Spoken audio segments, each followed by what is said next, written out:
వీడి మొద్దు నిద్ర పాడైపోను. ఇక్కడ కర్ర ఎక్కడ తెచ్చింది? అరే ఊరుకోండి బామ్మగారు, పాపం రాజా పొద్దుపోయి ఇచ్చినట్టున్నాడు, కాసేపు పడుకోనివ్వండి. పొద్దుపోయి రావటం ఎందుకు, పొద్దెక్కదాకా పడుకోవటం ఎందుకు? నీకు తెలవదు, నువ్వు వెళ్ళు.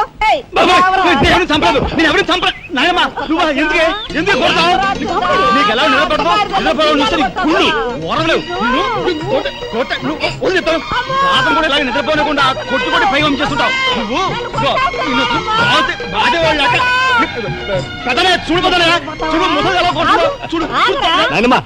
ఆగు. ఏమిటే చిన్నాడితో నీకేమిటి? నువ్వు నీ పెళ్ళం ఇట్ట గారాబం చేయబట్టే ఆడు సోంబేర్లా తయారయ్యాడు. సోంబేరి గింబేట ఆగండి.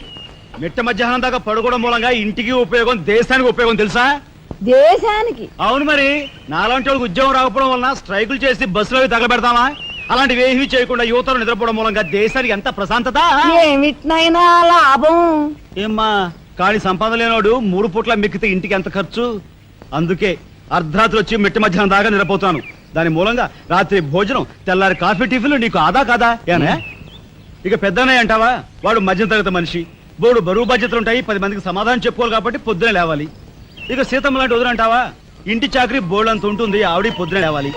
ఇక చిన్నయ్య ఇదిగో వీడు ఒక పుస్తకాల పురుగు, ఎప్పుడెప్పుడు ఐఏఎస్ పాస్ అయిపోదామని ఉంటుంది కాబట్టి తను పెందడే లేవాలి. ఇక చిన్నపిల్లలు పొద్దునే ఆడుకోవాలి, చదువుకోవాలి కాబట్టి వాళ్ళు పెందడే లేవాలి.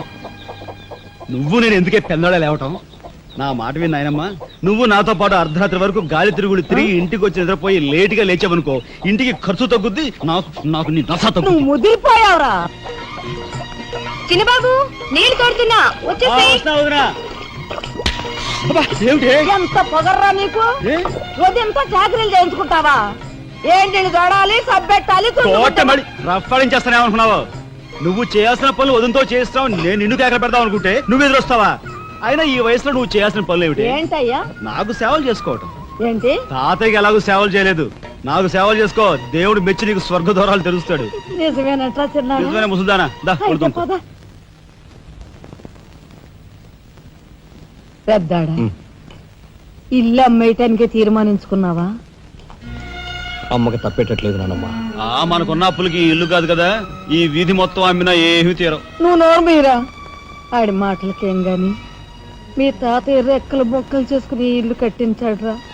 నా బొందులో ప్రాణం ఉండగా అమ్మ నేను నన్ను చంపుకు తిన్నంత ఒట్టే. ఈ మాత్రం దానికి అంత పెద్ద పెద్ద మాటలు ఎందుకు లేనమ్మా? అమ్మలే ఆ తిప్పలేవో నేనే పడతాను. అన్నయ్య, అసలు గొడవేమీ లేకుండా నేనే చదువు మానిస్తే? అయ్యి బాబోయ్, భలేవాడివే, చదువు మానేస్తానంటావేంటి? నువ్వేదో కలెక్టర్ అవుతావు, ఇంటెల్ పాదిని ఉద్ధరిస్తావు, మేమంతా నీ మీద ఆశ పెట్టుకుంటే తప్పరా అన్నయ్య? ఆ పని చేయకు. అవును, ఇప్పుడు నీ అయ్యే చదువుకి ఎంత ఖర్చు అవుద్ది? ఢిల్లీ దాకా వెళ్ళాలంటే 500 ఖర్చు అవుతుంది. ఆ పైన ఎగ్జామ్ ఫీజు, ట్యూషన్ ఫీజు, పాత బాకీలో కలిసి కనీసం 25,000 అవుతుంది.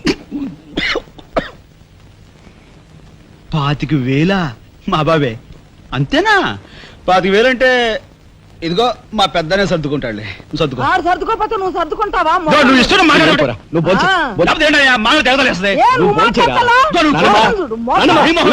ముందు వాడి బొంచేది. రే రాఘవ, ఏ పరిస్థితుల్లో నీ చదువు ఆగిపోవటానికి వీలేదురా. ఎంత ఖర్చైనా సరే డబ్బు సంగతి నేను చూస్తాను, నువ్వు నీ ఏర్పాట్లో ఉండు. అదిగో వచ్చారు నీ గాడిద గ్యాంగు. పూసే గాడిద వచ్చి మేసే గాడిదని చెడగొట్టిందంట. మెయిటివ్ అయిందిగా, ఇక లేచండు. నాయనమ్మా, సాయంత్రం వచ్చేసరికి మునక్కాయ కూరలో ఉప్పు చేపేసి వండి పెట్టవా? మునక్కాయన్ని ఉప్పు చేప వండి పెడతా. కొంటిదానా? మీ తాత ఇట్టగా ఏడ్పిస్తూ తినేవాడురా. ఈడు అన్ని ఆయన పోలికలే. ఏంటి రోజు మన ప్రోగ్రాం? ఏముందిరా, షారా మామూలే. ముందుగా ఉద్యోగాల వేట, ఆ తర్వాత అమ్యూజ్మెంట్ పార్క్, కొడుకుసే వాళ్ళకి ఇల్లు చేరుకోవటం. హిందూ వదలకే నీ ఓటు. మనాడికి రాజకీయాలంటే ఇంట్రెస్ట్ లేదు కానీ అప్పట్లో మనందరం కలిసి హిందూ వదల జిందాబాద్ అని ఉంటే ఈ పాటికి ఒక్కొక్కడికి 10 ఉద్యోగాలు ఉండేవి. హిందూ వదల జిందాబాద్. బోలో స్వతంత్ర భారత్ కే, బోలో స్వతంత్ర భారత్ కే.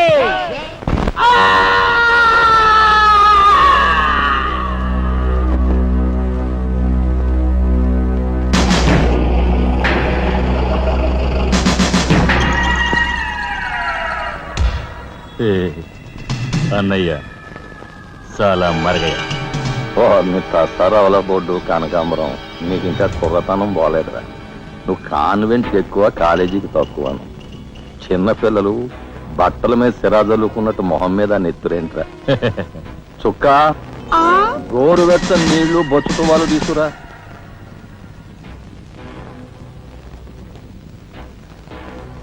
ఈ నీళ్లు తీసుకెళ్ళి మన గులాబీ మొక్కలకు పోయి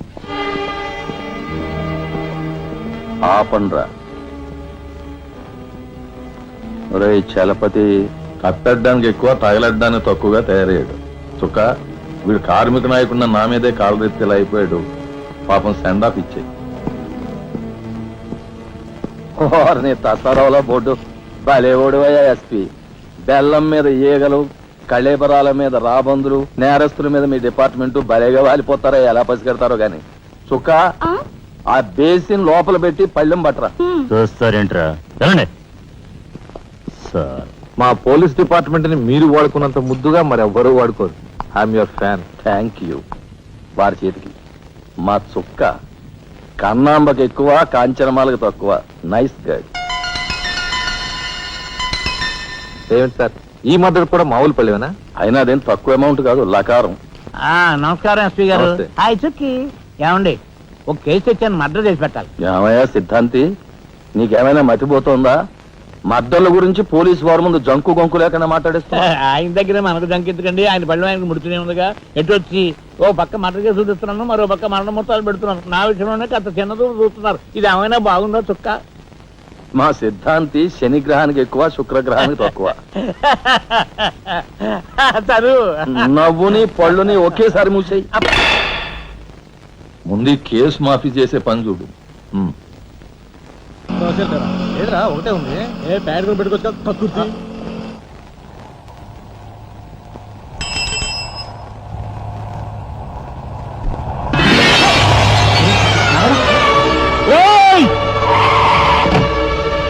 ఏం బాబా కళ్ళు కనపట్టాలా? కాస్త మనసు చూసుకుని నడుపు కారు.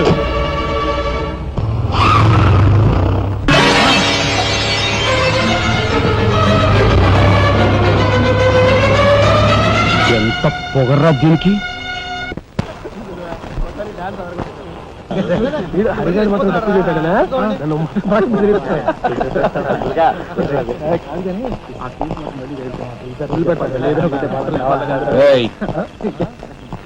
షడబుడ్డి ఏంటి సార్? ఎక్కడి నుంచి రాస్తున్నారు? అమ్యూజ్మెంట్ పార్క్ నుంచి. టికెట్లు ఎక్కడ? టికెట్లు చింపేసి కదండి లోపలికి పంపిస్తారు. ఏంట్రా లాజికల్ మాట్లాడుతున్నావు?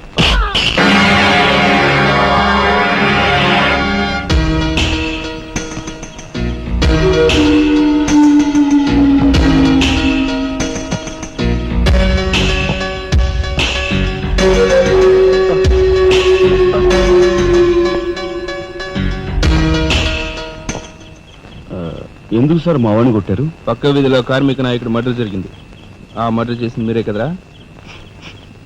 ఏంట్రోయ్ డ్యూటీ దిగిపోతూ మందు కొట్టి ఇంటికి వెళ్తున్నారేమో డౌట్ వచ్చి. ఏంట్రా కూర్చోవ్?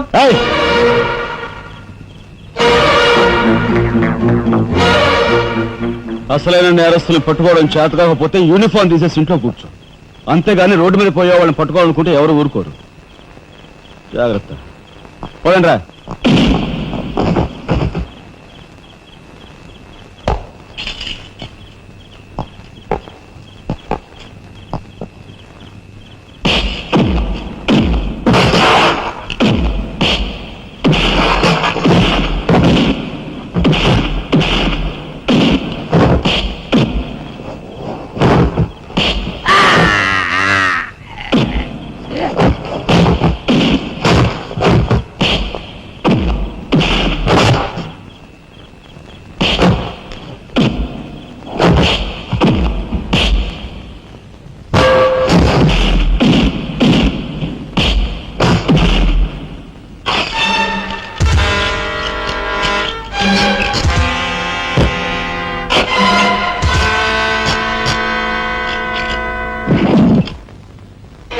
పోలీస్ ఇన్స్పెక్టర్ అయి ఉండి వాళ్ళతో దెబ్బలు తింటాను నీకు సిగ్గులేదు?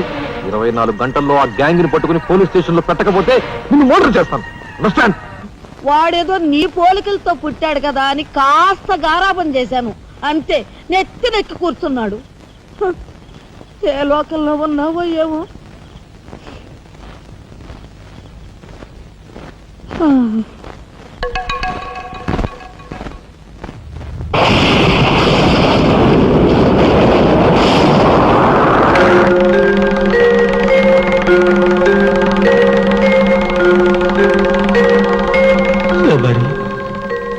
ఏమిటి ఆ చూపు? నేను గుర్తుపట్టలేదా? అయ్యా నా దేవుడు, నువ్వా? అయ్యా నన్ను తాకరాదు. ఆత్మ రూపంలో ఉన్న నన్ను తాకితే మాయమైపోతాను. అపచారం అపచారం. అయ్యా పచ్చికుండగా ఒక్క రోజు కూడా గడ్డం మాయనిచ్చేవాడివి కాదు. మగ మహారాజులాగా మెలమెల మెరిసిపోయేవాడివి. ఇప్పుడేంటయ్యా గడ్డం అట్ట మాసింది? అదక్కడి రూలు. ఏమిటి చిన్నాడు మీద విరుచుకు పడుతున్నావట? వాడు ఒట్టి అల్లరాడైపోయాడయ్యా. వాడిని ఇంటికి రాని వాడి కాళ్ళెర కొడతాను. ఎంత పొరపడుతున్నావు శబరి? చిన్నాడంటే ఎవరనుకున్నావు? ఎవరు? నేనే. నీ మీద మమకారం చావక, ప్రేమ తీరక మళ్ళీ వాడి రూపంలో జన్మించాను. వాడే నేను, నేనే వాడు. నువ్వా? చిన్నాడిది నీ అంశ? ఒట్టు. మరి ఇన్నాళ్ళు నువ్వు నాతో చెప్పలేదేమయ్యా? ఆ ఐడియా నాకు ఇప్పుడే వచ్చింది ప్రియ. చూడు శబరి, ఇక మీదట వాడు ఎంత లేటుగా వచ్చినా, ఎంత పొద్దుకి లేచినా, ఏ పని చేసినా చేయకపోయినా వాడిని కించత్ మాట అన్నాహో స్వర్గంలో నేను క్షోభపడిపోతాను. అమ్మో అమ్మో, ఎంత మాట! వాడికి ఏమన్ను? అయ్యా రాకరాకొచ్చావు, 4 మెతుకులు తినేళ్ళవా? నాకంత వ్యవధి లేదు శబరి. అవతల స్వర్గంలో నా కోసం బ్రహ్మ, ఊర్వశి, మేనక డాన్స్ చేయకుండా ఎదురు చూస్తూ ఉంటారు. శబరి, ఏమిటా అలక? సహజమే. చూడు శబరి, నువ్వు నాకు పాదాభివందనం చేసుకుంటే నీకు స్వర్గం ప్రాప్తిస్తుంది. అక్కడ మనం కలిసి డాన్స్ ఆడదాం. నిజమా?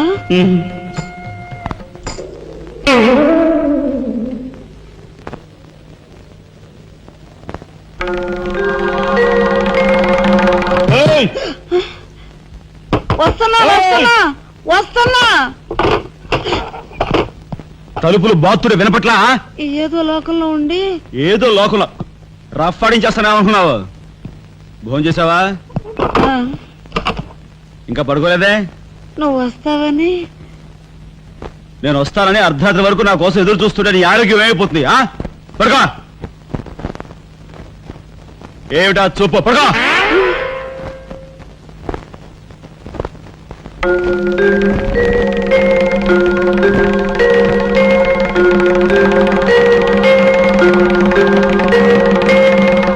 ఏమండి, రాఘవ్కు పంపించాల్సిన 25,000 గురించి ఏం ఆలోచించారండి? అదే అర్థం కావటం లేదు లక్ష్మి. ఆ 25,000 సంగతి అలా ఉంచు. కనీసం ట్రైన్ ఛార్జీలకైనా ఇచ్చి 4-5 రోజులు ఎలాగోలా ఆ 25,000 పంపిద్దామని చెబుదామన్నా ఈ 500 అయినా పుట్టేటట్లేవు. ఒక పని చేయండి, నా దుద్దులు తాకట్టు పెట్టి. వద్దు లక్ష్మి, వద్దు. ఈ సంగతి తెలిస్తే రాఘవ అసలు చదివే మానేస్తానంటాడు. నేనే ఇంకో ప్రయత్నం ఏదైనా చేస్తాను. గురు, బ్రహ్మాండమైన ఐడియా. ఈ డొక్కు కెమెరా అమ్మేస్తే కనీసం 200 రావచ్చు. నేను 10th క్లాస్ పాస్ అయినప్పుడు మా నాన్నగారు కొనిచ్చిన వాచ్ ఇది. ఇది అమ్మితే 100 గ్యారెంటీ. ఈ కళ్ళజోడు ఉంట్రా, ఇవన్నీ అమ్మగా వచ్చిన డబ్బుతో కనీసం మా అన్నని ఈ రాష్ట్రంలో దాటించలేం. ఇంకా 5 రాష్ట్రాలు దాడాలతాను. అదేమి చూడండిరా. 2,000కి 1 రూపాయి తక్కువ అయితే కెట్టదురంటే జిడ్డులో పట్టుకుంటారు. అయ్యో, ఏం జెంట్లమన్ గారు, ఏంటి గొడవ? ఏం లేదు బాబు, మా ఇంట్లో అద్దెకున్న మనిషిని ఖాళీ చేయించి పెట్టవయ్యా అన్న. కాస్త రవిడేజం చేసి దానికి 2,000 అడిగాడు.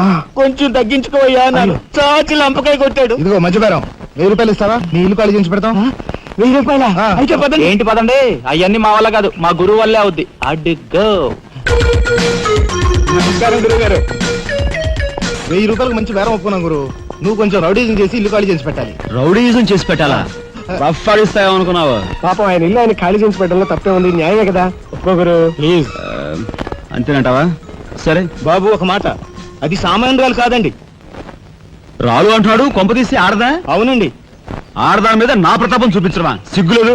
పోతలే. బాబు బాబు, మీరు ఒక్కసారి వచ్చి చూడండి. అది ఆడది అనుకుంటే మీరు తలొకతోనూ నన్ను తన్నండి.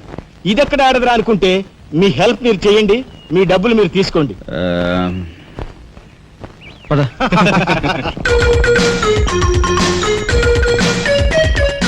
ఇదేనండి ఇల్లు. చెప్పానుగా వెళ్ళు. తప్పదంటారా? మరేం భయం లేదు, వెళ్ళు. రండి.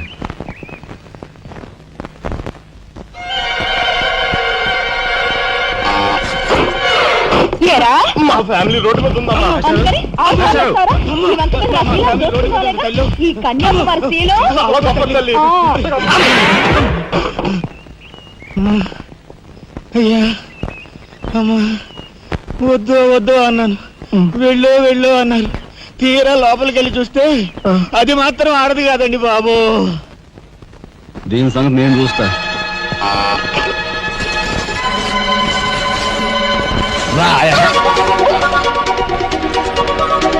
ఏ పిల్లడా, ఏయ్, నా చెయ్యి పట్టుకుని బజార్కి లాగేంత మగాడువా నువ్వు? ఎంత ధైర్యం నిన్ను! ఏయ్, ఏయ్! కోట చేయి చూసావు ఎంత రఫ్ ఉందా? నాతో పెట్టుకోకు, రఫ్ ఆడించేస్తా. నువ్వు నాతో పెట్టుకోకు, నీ పని చెప్తాను. సూరమ్మత, అప్పాయమ్మ, వెంకాయమ్మ, సీతమ్మత. పొడుస్తా. పీకు, నీ బోర్డు పీకు. ముయ్, ఈ కత్తి ముయ్, పొడుస్తా. బోర్డు పీకో. కత్తి ముయ్. బోర్డు పీకో. రాయ్, మీరు లోపకెళ్ళండి. దీని తాలూకా ఏ దొరుకుతా తీసి బయటపడండి. హలో మేడం, ఒక్క ఫోటో. Just wait. గొంతు పొడుస్తా. పోదలే పీకో.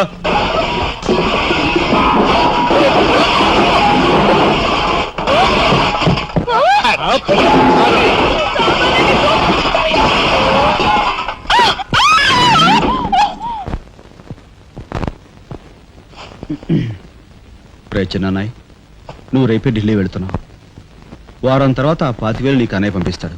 ఇదిగో నీ ప్రయాణపు ఖర్చులు 500. ఏంటి అన్నయ్య ఏమన్నాడా? అన్నయ్య ఆజ్ఞ అనుకో, నా రిక్వెస్ట్ అనుకో. ఇస్తున్నాను, తీసుకో. ఈ డబ్బు నీకెక్కడిది? యక్ష ప్రశ్న వెయ్యొద్దు. ఇస్తున్నా, తీసుకో. అంతేగాని ఎక్కడి నుంచి వచ్చాయి, ఎలా వచ్చాయని డీటెయిల్స్ మాత్రం ఆ అడగ. డబ్బులు నీకు ఎక్కడైరా? చెప్పానా, యక్ష ప్రశ్న అడుగుతున్నది నేను. ఎక్కడదా ఈ డబ్బు నీకు? అన్నయ్య కూక్ చిక్కు చిక్కు. అదే ఈ డబ్బు ఎక్కడదా నీకన్నా అడుగుతున్నాను, చెప్పరా. అలా దబాయిస్తా ఉంటానే. నేను దొంగతనం చేసినట్టు, జోబులు కొట్టేసినట్టు. అయితే రౌడీ చేసి సంపాదించావా? నాన్న రౌడన్ గాను. అయితే అప్పు చేసావా? అది చేయికి ఇది చేయికి ఇంతలో నేను నీకు ఇంత డబ్బు ఎలా వచ్చిందిరా? ఏమిట్రా పెద్దోడా ఆ దబాయింపు? వాడు ఏం చెప్తే అది నిజం. వాడు ఎవరనుకుంటున్నావు? సాక్షాత్తు అన్నయ్య, ఇప్పుడు వివరాలు ఏమీ అడగద్దు. అన్ని తర్వాత వివరంగా చెప్తాను. వివరంగా చెప్తాడు. వదినా, తప్పు. వదినా, వదినా. ఏం బాబు?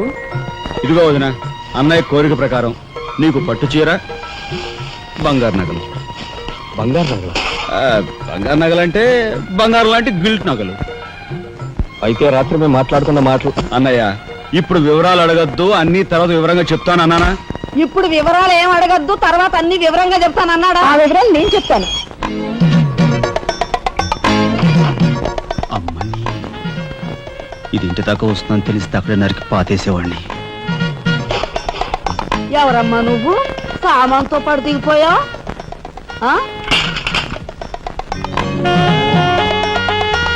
రావే, రఫ్ ఆడతా. Excuse me.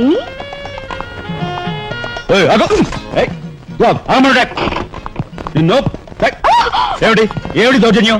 ఇంట్లో వచ్చింది కాకుండా గది గది వెళ్తున్నావా? నా శీల ఏ గదిలో భద్రంగా ఉంటుందో చూసుకుంటున్నాను.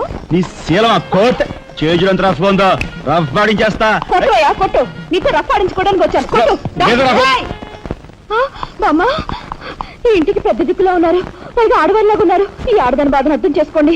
ఈ భారతదేశంలో ఒక ఆడదాని శీలానికి భద్రత లేదా? కనీసం శీలం అంటే నీ బొంద. ముందు నీ బొత్తాలు భద్రంగా పెట్టుకో. నా శీలం బామ్మగారు చూసారా? మీ ముందు ఇలా చూస్తున్నాడు. నాకంతా అర్థం అవుతూనే ఉందరా. నాయనమ్మ? అనుమానాలు నాకున్నాయి. నేను అంటేం కాదు. నోరు మూసుకుని పదా. నా పంచి. ఎరా ఏమిటి నువ్వు నాయనమ్మ. చేసేది? వాళ్ళ నలుగురిలోనూ అడిగితే తలా ఒక తన్ను తంతారేమోనని ఇక్కడికి తీసుకొచ్చా. ఆ అమ్మాయి ఎవరు? ఆ అమ్మాయికి నీకు సంబంధం ఏమిటి? నాయనమ్మ, నిజంగా నాకు ఎలాంటి సంబంధం లేదు. ఏం సంబంధం లేదు.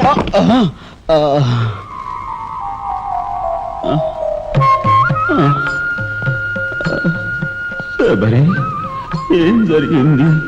అయ్యో దేవుడు, నువ్వు వచ్చావా? అవును శబరి, నా శబరి ఆవేశం చూసి ఏం జరుగుంటుందా అని వచ్చాను. ఏం జరిగింది? ఇంకా ఆవేశం ఏమిటయ్యా? నీ అంశతో పుట్టిన నీ మనవడు ఏం చేశాడో చూడు. ఆ అమ్మాయిని ఎవరినో తీసుకొచ్చాడు. ఏనాడైనా మన ఇంట అంటా ఉందా? సరే నువ్వు అనుకున్నట్టుగా చిన్నవాడు అలాంటి వాడు కాదే. అనవసరంగా ఆవేశపడు. చాలేవయ్యా అని సమర్థిస్తున్నావు. ఆ పిల్లేమో నా శీలమో నేను రోడ్డును పడ్డా అని అంటుంది. ఇప్పుడు ఏ ఆధారం లేని ఆ పిల్లని మన ఇంట్లో పెట్టుకోవాలా అక్కర్లేదా? చూడు శబరి, నువ్వు కొంచెం చూసి చూడలేదు. ఏంటి చూసుకోపోయేది? నాయనమ్మా, ఏం జరిగింది? అయ్యో నా దేవుడు, వెళ్ళిపోయావు. ఎవరే? ఎక్కడికి పోయారే? అక్క, దిక్కు ముక్కు లేని ఆడదాన్ని, భద్రత లేని ఏ ఇంట్లోనైనా ఉన్నాననుకో, నా శీల రౌడీల పాలవదా? పోనీ భద్రతగా ఇల్లు ప్రయత్నిద్దామన్నా వేల మీద డిపాజిట్ కట్టాలి. శీలవతనైనా నేను అంత డబ్బు ఎక్కడి నుంచి తీసుకురాను? నేను ఆ అమ్మాయి విషయంలో ఒక నిర్ణయానికి వచ్చాను. నువ్వు నాకు అడ్డు పడ్డావో నా మీద ఒట్టే. నాయనమ్మా, నీకు అనుకూలమైన ఇల్లు దొరికే వరకు నువ్వు ఇక్కడే ఉండమ్మా. నిజమండి? అవునమ్మా, నువ్వు ఇక్కడే ఉండు. బామ్మ, తప్పుకోండి చిన్న బాబు గారు. బామ్మ, మీరైనా నా బాధను అర్థం చేసుకున్నారు. నా రూమ్ ఎక్కడా? రైటా లెఫ్టా? రైటే, బాత్రూమ్ వెళ్ళు. ఎవరు మీరా? ఇటు వెళ్ళమ్మా. థ్యాంక్స్ బామ్మ. తర్వాత చూసుకుంటా. ఏమిట్రా వేలు చూపిస్తున్నా? ఒకవేళ అదే మొత్తం 5,000 చూపించి ఇక్కడే ఉండు అంటున్నాను. ఏమిట్రా, ఏం మీ జరిగింది? ఫ్రెండ్స్ అందరినీ పోలీసులు వ్యాన్లో ఎక్కించుకొని తీసుకెళ్తున్నారు.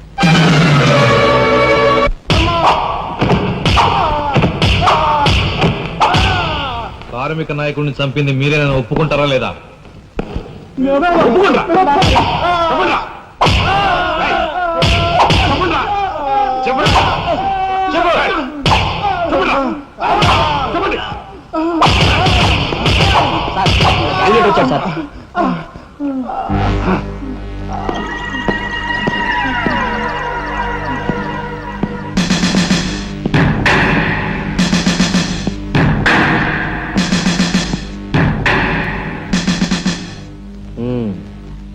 నువ్వేనా తొట్టి గ్యాంగ్కి లీడర్వి?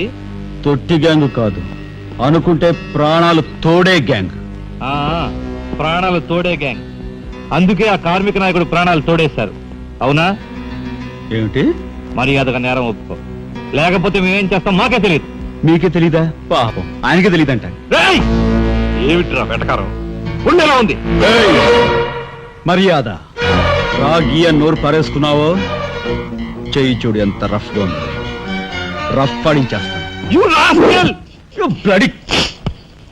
You bloody... You shut up!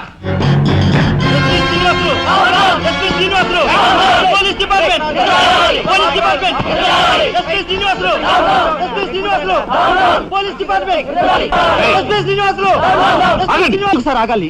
కార్మిక నాయకుడిని చంపింది ఏకాంబరమేనని నేను జర్నలిస్ట్ గా పేపర్ లో రాశాను కూడా. ఆ విషయం ఊరందరికీ తెలుసు. అయినా మీరు ఎందుకు యాక్షన్ తీసుకోండి? ఏమంటా కబుర్లు చెప్తున్నావు? కబుర్లు కాదు, జనం దగ్గర ఉన్నవి కంకర్రాళ్ళు. ఒక కార్మిక నాయకుడు దారుణంగా హత్య చేయబడితే మీ డిపార్ట్మెంట్ ఏం చేస్తుంది అని ఈ జనం మిమ్మల్ని నిలదీయడానికి వచ్చారు. దోషుల్ని లోపల పెట్టి తగిన విధంగా శిక్షించి అసలు విషయం రాబడుతున్నాం. ఇందులో మీరు వచ్చారు. ఎవరండి దోషులు? నిరుద్యోగులైన ఆ యువకులు మీ పోలీసు వాళ్ళకి దోషుల్లా కనిపిస్తున్నారా? నిజమైన దోషులు ఎవరో నేను చెప్తాను. నా దగ్గర కొన్ని ఆధారాలు ఉన్నాయి. మీకు చావుంటే చేయగల దమ్ముంటే వాళ్ళని పట్టుకోండి. అంతేకాని అమాయకులు నిర్బంధించి రాక్షసంగా ప్రవర్తిస్తే మా పత్రికా లోకం చూస్తూ ఊరుకోదు. నిజాన్ని నిర్భయంగా రాసి దేశానికి సార్ చెప్తుంది. సభాష్ మిస్టర్ దాసరథి, మీలాంటి జర్నలిస్టుల వలన నిజంగా దేశానికి ఎంతో మేలు జరుగుతుంది. Thank you very much. నిజాలు తెలుసుకోకుండా ఇలా పశువులా ప్రవర్తించి మీ పోలీస్ డిపార్ట్మెంట్ పరువు తీయకు. సిగ్గుచేటు. పోలీసులు! పోలీసులు! Police department! పోలీసులు! పోలీసులు! అసలు ఎంతకుల్ని! లోపల రండి దాసరథి గారు. మీ దగ్గర ఉన్న ఆధారాలతో చట్టానికి సహకరించండి. రండి. కమ్.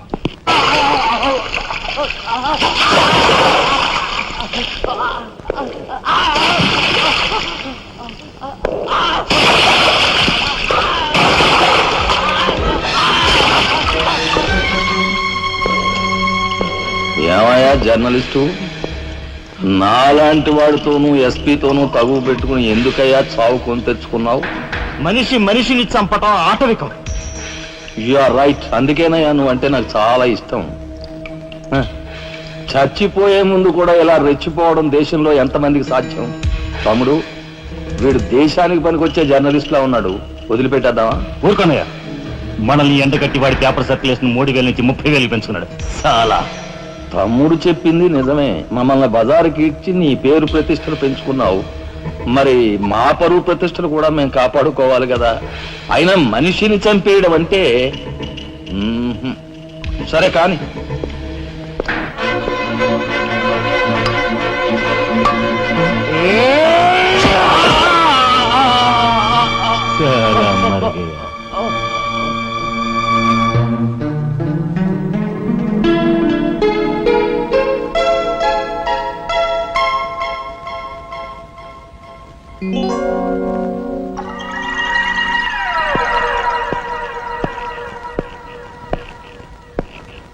స్టీల్లోంచి ఇత్తడిలోంచి వెండి పళ్ళెం బాగానే కొడుతున్నారు ఛాన్స్. బంగారు పళ్ళెం గుద్దే ఛాన్స్ కూడా నాకు వస్తుంది.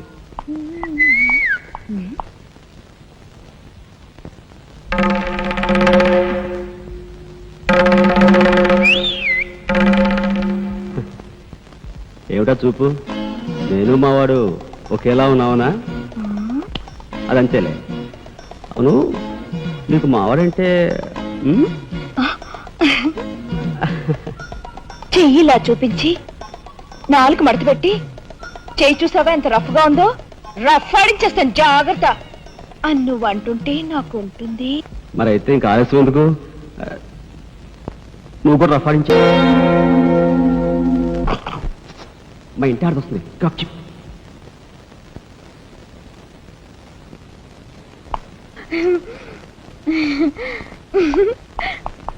ఇది ఎక్కడ సవితి పోర్రా దేవుడా.